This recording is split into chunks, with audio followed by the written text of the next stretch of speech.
Ravie de partager ce moment privilégié avec toi, Émilie, cet après-midi. Merci. Bonjour Chloé, ravie également. Peux-tu te présenter en quelques mots, s'il te plaît? Émilie Avlena, fondatrice de Genuine Women, réseau dynamique pour femmes entrepreneurs, créatives et authentiques, fondé il y a bientôt 5 ans à Genève et présent aujourd'hui dans 10 villes de Suisse. Quelle est ta plus grande fierté avec Genuine Women? Il y a une réponse qui me vient à l'évidence, sans hésiter, c'est quand je vois les porteuses de projets éclore comme des fleurs. Moi, j'ai toujours cette image-là parce qu'il y a tellement de femmes que j'ai rencontrées ces dernières années qui sont venues aux séances d'info avec un projet, parfois vraiment au balbutiement, vraiment, tu sais, le tout début, qui sont presque un peu gênées d'être là, qui s'excusent en disant, tu sais, moi j'ai juste une idée, mais bon, j'ai quand même un travail, je compte pas démissionner. Hein. Ouh là là, non, moi je suis pas entrepreneur, ça c'est pas pour moi. Mais c'est vrai que j'ai envie de développer cette activité sur le côté, etc.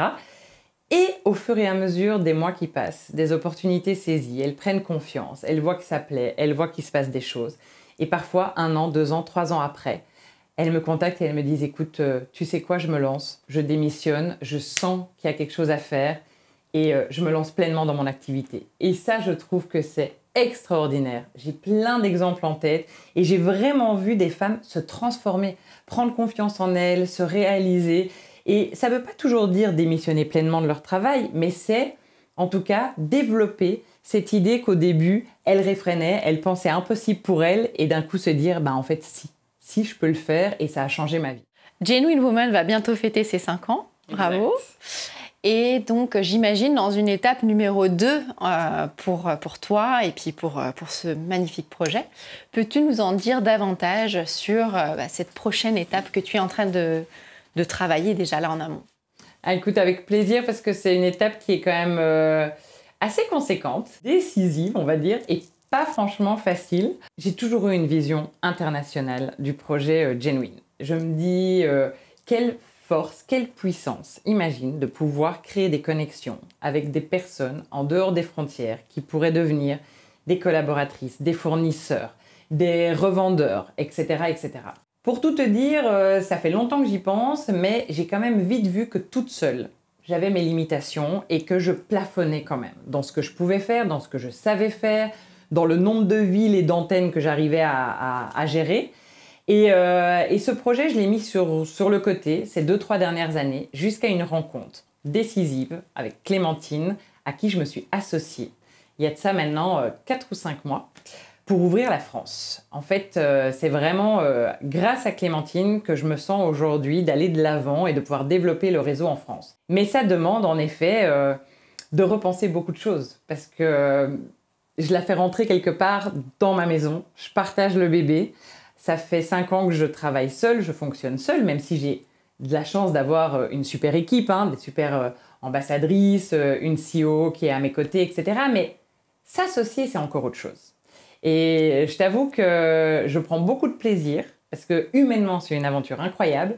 Et en même temps, ça, c'est inconfortable parce que moi, ça me demande de repenser ma façon de travailler. Ça me demande de faire confiance. Ça me demande de déléguer. C'est vraiment une démarche un peu finalement comme se mettre en couple, comme faire rentrer quelqu'un dans sa vie où même si c'est extraordinaire, même si c'est merveilleux, il faut lui faire de la place, il faut s'adapter, il faut faire des compromis, il faut discuter, il faut énormément de communication, de la confiance, etc., etc.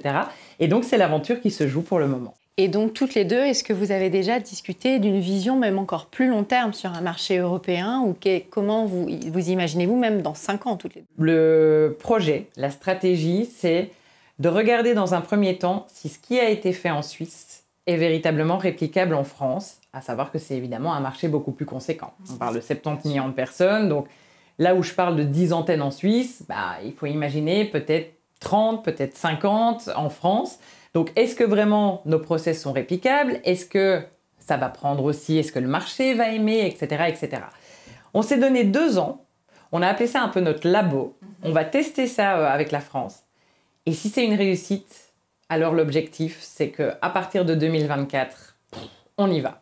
Et on a envie de devenir le réseau francophone des porteuses de projets à l'international. Et donc, ce serait d'ouvrir des antennes dans toutes les villes du monde, en français dans un premier temps. À travers cette association, puisqu'on a déjà un petit peu échangé avec toi sur l'épanouissement, la balance, donc l'équilibre pro-perso, justement cette remise en question un petit peu qui vient bouleverser ton équilibre que tu avais peut-être un peu trouvé après 5 ans, comment tu le vis aujourd'hui?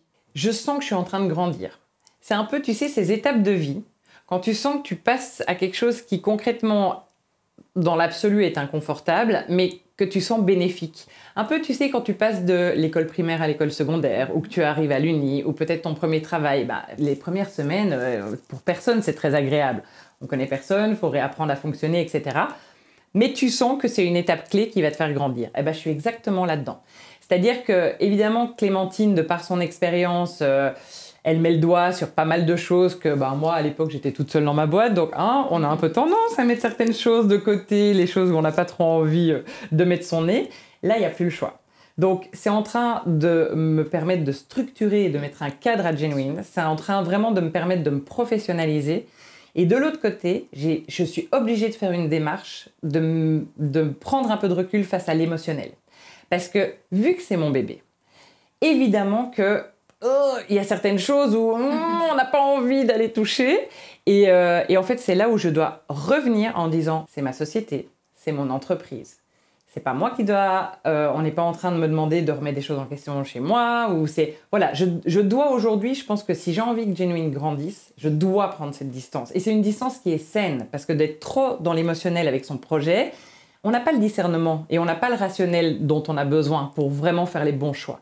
Et ça, cette démarche, cette association m'oblige aussi à faire ça, à faire un peu un step back en disant « Ok, ce qu'elle me dit là, ça me fait pas forcément plaisir, mais je dois admettre qu'elle a raison parce que c'est vrai que ça fonctionne pas très bien ou c'est vrai que cette dimension-là de Genuine, il va peut-être falloir la revoir, même si on pourrait le prendre personnellement en se disant non, c'était très bien avant, il n'y a pas de raison. » Voilà, ça demande quand même vraiment beaucoup d'humilité, mettre l'ego de côté et accepter de repenser tout le projet. Moi, depuis cet été, je suis partie de me dire, OK, maintenant c'est Genuine Step 2. Donc, on reprend une page blanche. On voit ce qui marche pas et accepter de peut-être, il va falloir redessiner peut-être certaines choses. Très bien. Et en tant que femme, en tant qu'Émilie, dans ta vie perso, est-ce que ça te demande quelques ajustements, justement, cette étape 2, en tout cas peut-être temporairement parlant? Ça me demande beaucoup d'ajustements. En fait, ça me demande dans un premier temps pas mal de sacrifices parce que il y a l'activité en Suisse qui est toujours là et qui est très preneuse. Et en fait, j'ai l'impression d'avoir soudainement 2 boîtes. Pour être honnête, c'est vraiment ça. Parce qu'avec Clémentine, on va créer une structure à part entière de celle existante sur le marché français, dans lequel on va être à 50-50.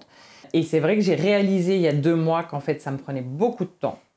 Et que j'étais obligée, en tout cas jusque fin 2022, de sacrifier un pan de ma vie privée, un pan de ma vie en tout cas sociale. Je ne peux plus voir autant de monde qu'avant, malheureusement.